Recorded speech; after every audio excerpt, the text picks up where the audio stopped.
It was a winter's day in 1962. A young girl came home from school and handed a note to her father. Her father was the author, Roald Dahl. The note explained that there was a measles outbreak at the school. Within days, Dahl's daughter had developed a mild fever. He wrote about this. He said, Olivia, my eldest daughter, caught measles when she was 7 years old. Roald Dahl's account of what happened next is read here by the Times science editor, Tom Whipple. As the illness took its usual course, I can remember reading to her often in bed and not feeling particularly alarmed by it. One morning, she was very well on the road to recovery. I was sitting on her bed showing her how to fashion little animals out of coloured pipe cleaners. And when it came to her turn to make one herself, I noticed that her fingers and her mind were not working together, and she couldn't do anything. She had encephalitis. Are you feeling all right? I asked her. I feel all sleepy, she said. In an hour, she was unconscious. In 12 hours, she was dead.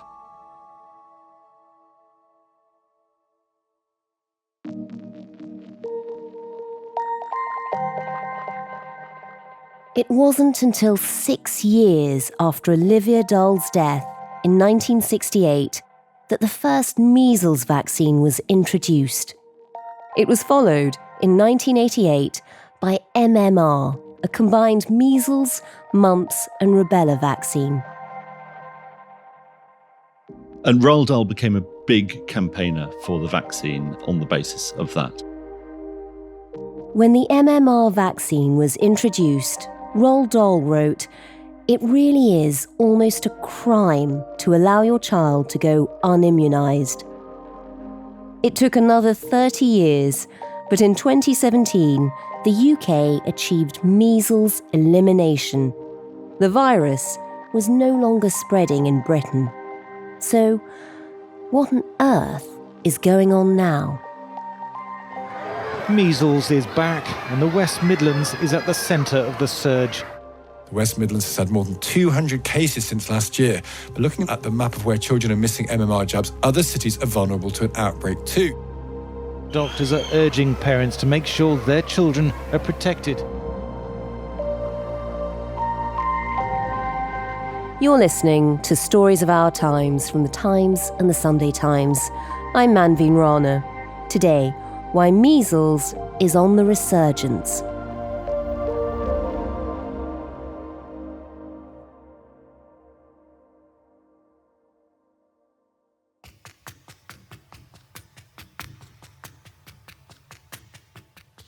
My name is Tom Whipple and I am the science editor at The Times.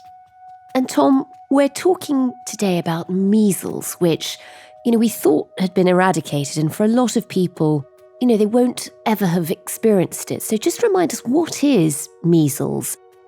It is a viral disease. It is probably the most infectious respiratory virus we know of. So I think I don't think we need a terribly big primer on the R number. We all know what the R number is. It's how many people one infected person would spread the illness to. At the beginning of COVID, we were looking at an R number of 2 to 3. With measles, you're 15. It's absolutely massive. If you're in a room with someone who's infected and everyone else is not vaccinated and hasn't been infected, if they have no immunity, then you'd expect 90% plus of them to be infected. That really is huge. And if you're suffering from measles, what is it you're experiencing? How does it feel? Measles begins as a cold. So you get a fever, a high temperature, you get a runny nose, sneezing, cough. Then you start getting spots normally in your mouth and maybe on the inside of the cheeks. And then you get this rash that spreads all over your body. And for most people, it is just very unpleasant. The NHS estimates that about 1 in 5 children will end up needing a hospital visit. You will get about 1 in 3,000 to 1 in 5,000 kids who will die. And probably the most well-known example of this is Roald Dahl's daughter. The idea that it can be as serious as that, the idea of a young child slipping away. That is why the vaccine became so popular and we thought we'd eradicate it, and yet it seems it's back. Tell us where and how. Yes, so we have to be slightly careful of terminology. So eradication is different from elimination. If you look at our measles stats, before the pandemic, which suppressed all respiratory diseases, there was a fairly consistent, you'd see sort of 500-600 cases a year, but they were imports. Now, there's something different between, we know measles still exists all around the world and people are coming in, they're being tested for it, we're seeing it get here. But when it arrived here, it wasn't taking off. It was like a spark landing in a forest, but the forest is damp and it can't take off. It was determined by the World Health Organization that because of this, Britain had eliminated measles, which meant there was no community transmission. It was still turning up because it was still there, but it wasn't able to transmit in Britain. That lasted till about 2018, and then it started again. And we have, we're talking very low case numbers, to be clear at the moment. The last figures I saw were 216. There'll be more than that. Confirmed cases, probably 100, 150 so more probable cases. But the thing that's really worrying the health authorities is these are spreading. They're native cases. They're not being traced back. And in fact, no longer can we trace them back to the individual source. So measles is there and it is bubbling under the surface. And do we know why and where in particular? As we speak, it is mainly in the West Midlands, and there it is about 80% in Birmingham, about 20% in Coventry. There are pockets where there are very low vaccination rates, and it's spreading mainly, from what I hear from health chiefs, it's spreading in Muslim populations where they have had very low vaccination rates for all sorts of reasons, and we can go into these. There is elements of vaccine hesitancy. People are worried about side effects of the vaccine. There are elements that are worried whether the vaccine is halal. There are two versions of the MMR vaccine, one that's made using pork products, one that isn't. So there is a halal version. There are people who've come to the country and simply aren't vaccinated. And then there are, cultural reasons. There are people who are maybe slightly disconnected from the public health establishment. How serious could this get? So the real worry is, none of this is surprising. The epidemiologists have been watching the very, very slow drop in vaccination rates. Beyond that, the concern is that it spreads from pocket to pocket, and we go from having something that was essentially controlled in the UK to having something that ends up being nationwide.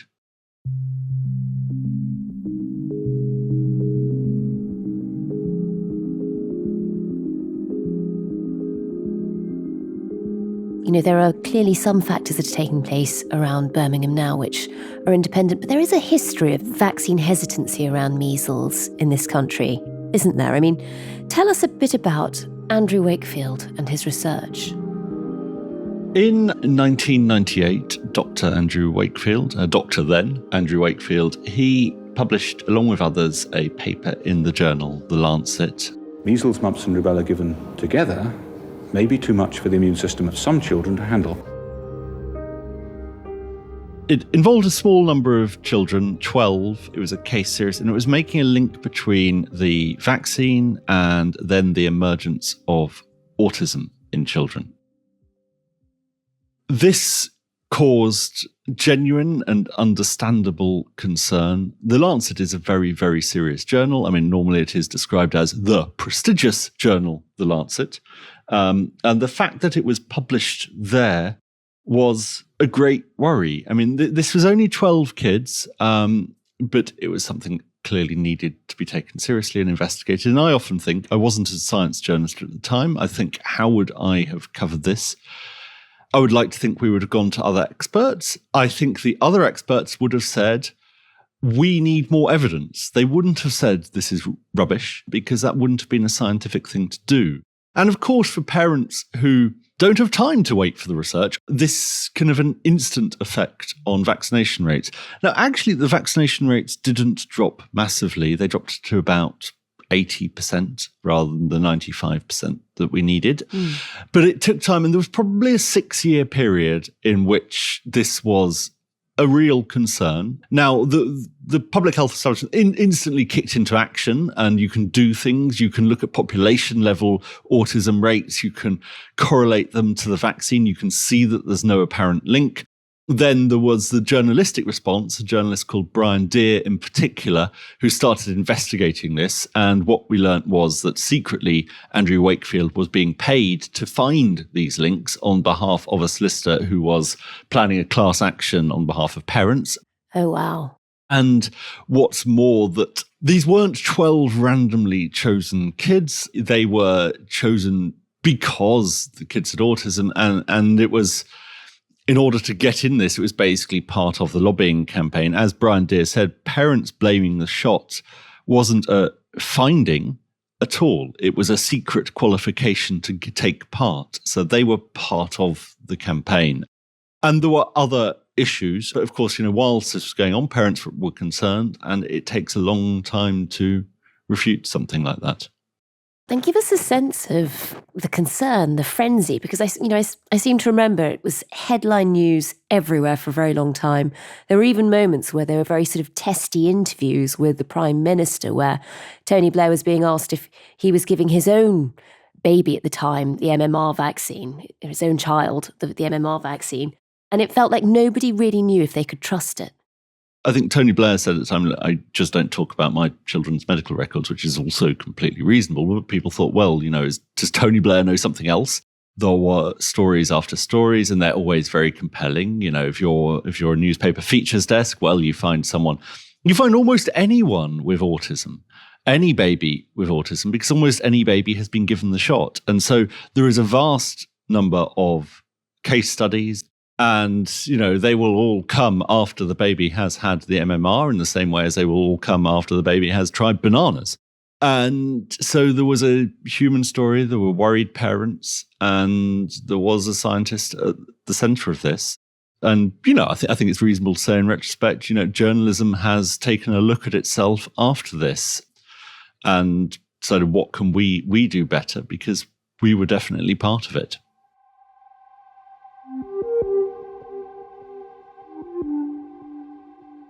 Eventually, this theory was discredited. It was completely discredited. Yesterday, a respected British medical journal retracted a study that said the MMR vaccine may trigger autism. This publication, which was wrong, was scientifically implausible, should never have been published to start with.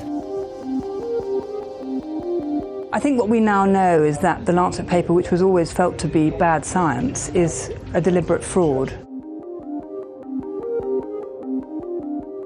I mean, you can do the population studies are pretty clear that this just isn't happening. Well, a new study confirms there is no link between vaccines and autism. The study was published in the journal Annals of Internal Medicine. Danish researchers analyzed data from more than 650,000 children. Less than 1% of those who received the MMR vaccine were later diagnosed with autism. Together with the things that Andrew Wakefield didn't disclose, the fact he is now, in the same way as the journal Lancet is still referred to as prestigious journal Lancet, he is referred to as fraudulent Dr. Andrew Wakefield. This theory is gone, and we started seeing a return of vaccination by the early 2010s, and of course that's what led to the elimination in the UK of measles. So we felt this was very much behind us.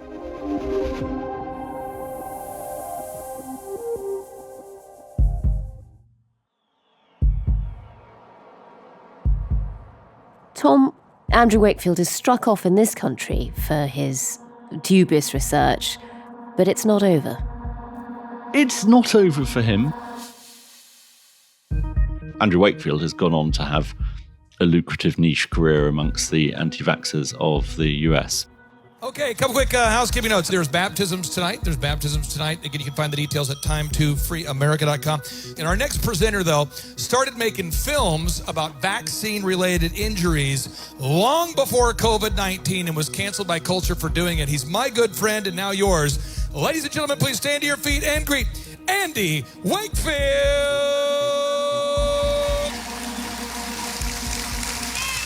Thank you very much. It's an enormous pleasure to be here. I first came to this country in professional and political exile in 2004. And I came here because I valued the freedoms that this country offered.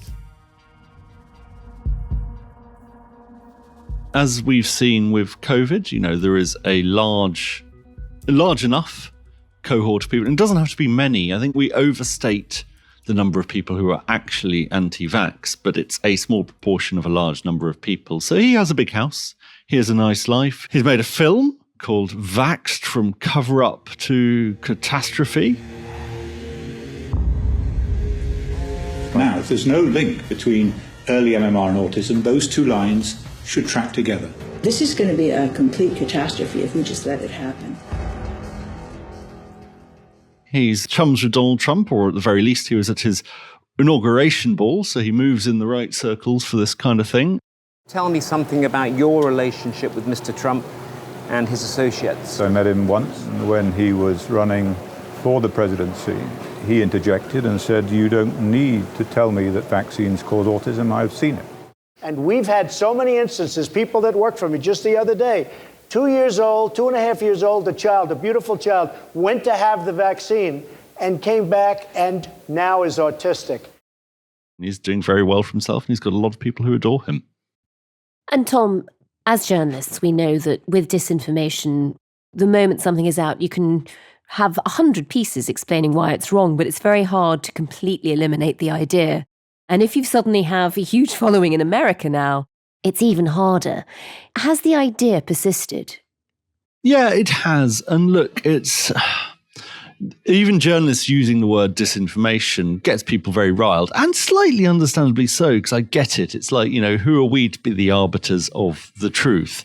But the fact that the MSM, the mainstream media, are riling against this is enough to validate it. So these things are, by their very nature, unrebuttable.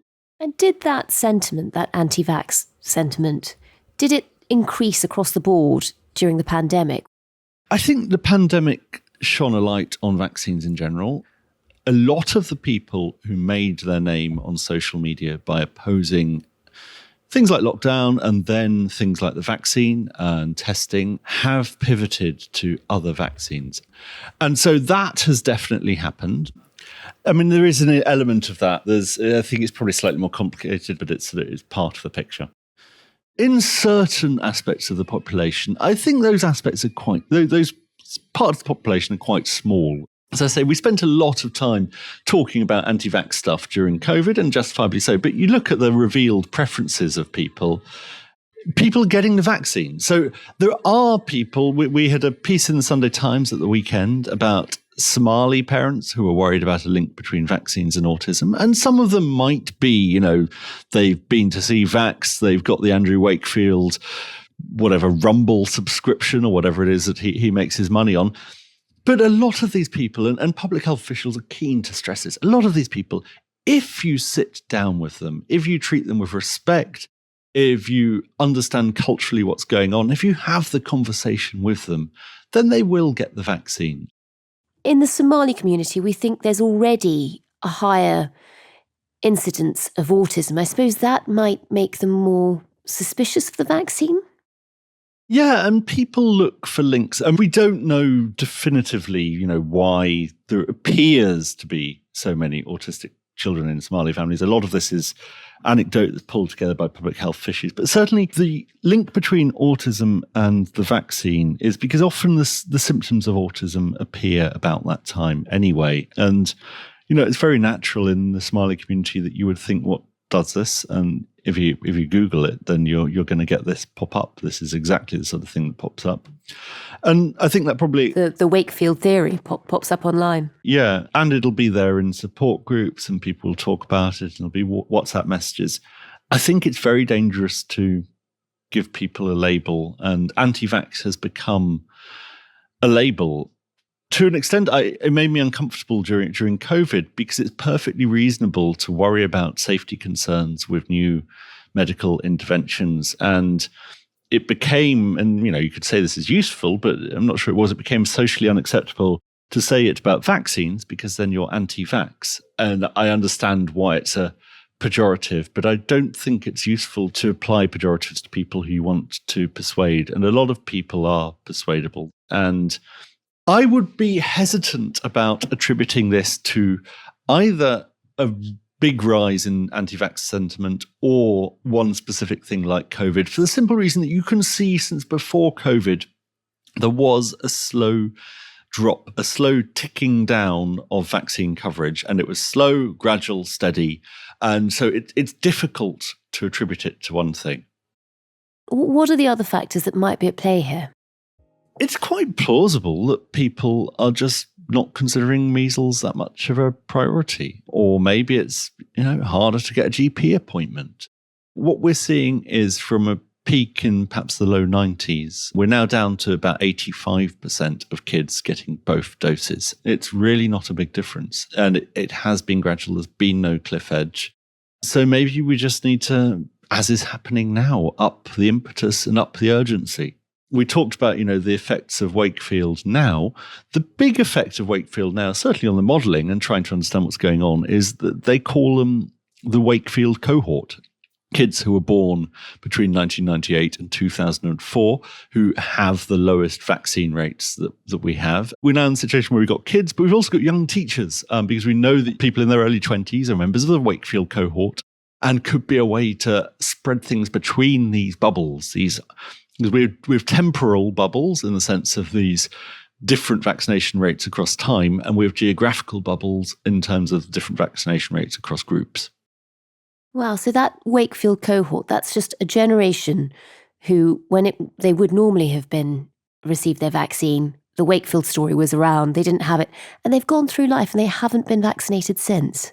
Yeah, and they haven't got measles since because measles has been very low, but they've been there, this continual concern. You've got these potential spreaders and you've got these potential pockets of spread, and there's been this sense of it will happen, we don't know when. And part of it is that there is this particular demographic that just didn't get the vaccine.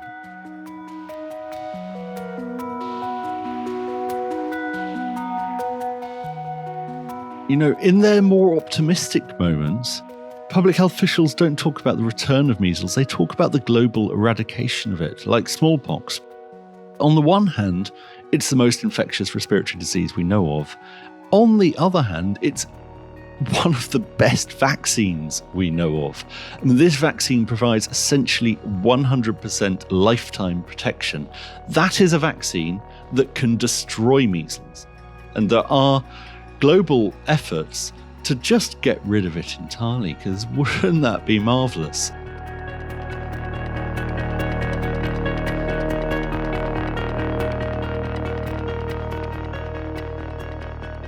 You've been listening to Stories of Our Times, a podcast brought to you thanks to the subscribers of The Times and The Sunday Times, with me, Manveen Rana, and my guest, the Times science editor, Tom Whipple. And if you want more Whipple, Tom's latest book, The Battle of the Beams, is now available as an audiobook.